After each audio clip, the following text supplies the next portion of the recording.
Hi everybody and welcome to Voices of the End Times. My name is Sinikiwe Simakani and today we'll be in conversation with Muzondo, who is a work psychologist. Now we'll be talking about a very important topic in South Africa, which is single parenting.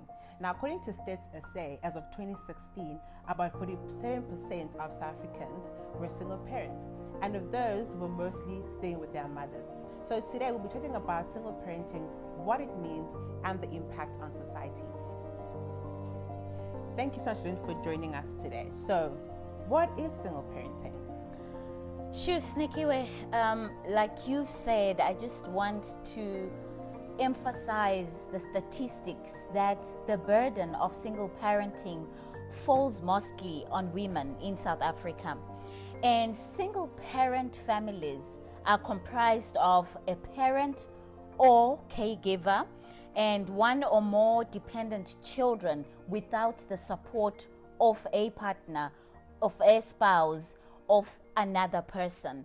And you see that in South Africa, like you've already alluded to, it is women. So what are the causes? Lots of causes, but some of them, the major causes are divorce or separation or death or absent parents. So people have children and they disappear. And this is very common lately, especially in the with the younger women. Some are just not married and they've chosen not to be married. And some couples are separated to factors like drug abuse or alcohol abuse, because we are aware that we live in a country with high substance abuse. So those are some of the causes of single parenting, but skewed very much, unfortunately, towards women more than men. So thank you for that. Now we live in a society that really promotes the very nuclear family, a mother and a father. Now what's the impact, for children where they're in a space where they only have one single parent? So look, there are lots of emotional and behavioral challenges that have been seen and experienced in children that grow up in single parent homes. Not all the children, of course, but I think the factors that surround children in single parent homes are more challenging. There is a lot of parental stress. So imagine mothers are trying to work and to make sure that they can sustain the livelihood of a home. They don't have time for their children to raise them, to get to know them, to teach them morals, societal morals. But also, there is an emotional closeness that's impacted, especially for parents that divorce. So children are affected tremendously. So when mother and father fight, there is always an impact on children. So whether it's the mother who leaves or the father who leaves, children feel that impact, that separation. There is also a lot of psychological impacts. There is fear, there is hurt, and in many children, feelings of abandonment. Because the question is, why did my parent leave? Was it because of me? So a lot of children start blaming themselves because they think that it is their fault that their parents parted. Some of them become socially awkward. They don't know how to relate to others because of the stresses that they experience at home. And some of them end up obviously showing rebellious behavior, drug abuse. So there are lots of problems, Sinikiwe, and that children who are in single parent homes experience. Now you've spoken a lot about stress, fear, anxiety. Now what's the impact then on one's mental health? Let's speak about the mental health of the caregiver and as well of the child. Look, it's big because we all are aware of the economic, political, social challenges that each South African goes through. And added to that, being a single parent has a lot of financial burdens and mental wellness challenges. Parents, I spoke to a group of ladies recently, and they all shared that they're quite stressed about how they'll make it in this economic climate, because they don't only have to care for themselves, they have to care for the children alone. Some of the partners do not support them financially, and so that causes stress. So stress is a common experience amongst single parent homes, especially in the women. But also what you start to see is there's a lot of anxiety about tomorrow. So some of them end up suffering from panic attacks because of the lived experiences that are challenging.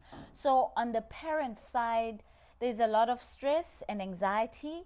And then on the children's side, I mentioned the fear, the anxiety, the sense, the feelings of abandonment, which translate to challenges around self-esteem, belongingness, and identity. So when you see, you talk to some of the children that come out of single parent homes, they are struggling with issues of belongingness and identity. And that then sometimes leads to drug abuse, rebellious behavior, because they're trying to find self in all of that. So how can they find a way rather to cope with all these things, right? How can they manage being single parents, and how can children as well manage being in single parent homes so they don't have to suffer from stress, anxiety, and all of those things? There's no single solution, right? Because their lived experiences are different. There is no one bullet that can help us to solve for this.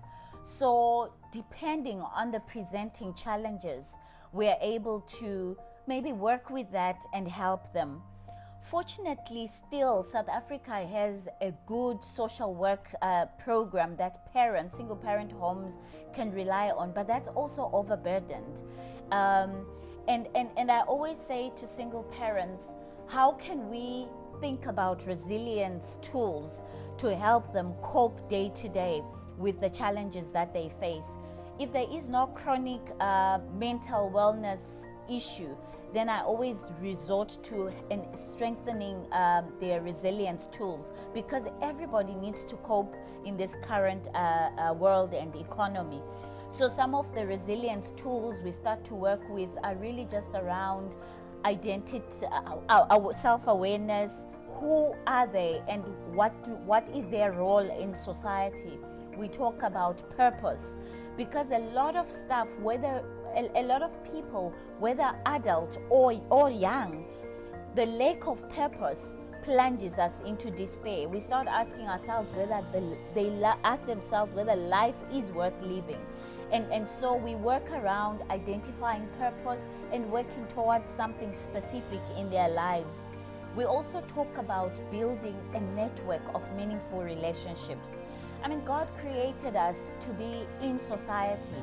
So there is value in having relationships where we can go to and find help.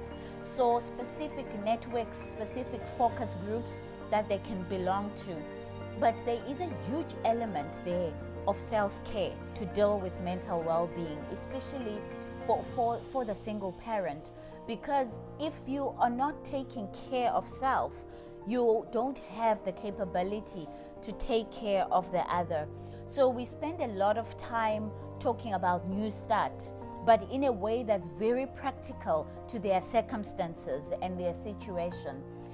And so it's really a holistic approach to make sure that they also have skills for a livelihood. It's never one solution, and never a single solution. Then I think for in terms of parenting, it's really emphasizing the skills around the fact that we can't control our children, we can influence. So it's important that we then start looking at ways in which parents relate to children in a single parent home.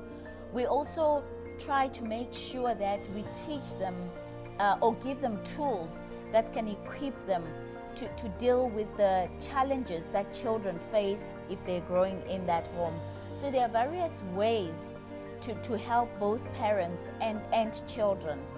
And the best tool for children is through play. So there are psychologists really good at what we call play therapy, because in play you're able to engage with children, you're able to help them and understand their own lived experiences. Thank you so much for being with us, Lynn. I know that we have ran out of time, and I wish we could have spoken more about this amazing topic, but I'm sure we'll have a follow-up discussion, on more issues and topics surrounding parenting. Thank you everyone for joining us today, and in the description we'll place all the resources that Lynn spoke about, in this talk, such as the government programs that are available to single parenting. And don't forget to like and subscribe to this channel if you're looking for all things missions. Thank you.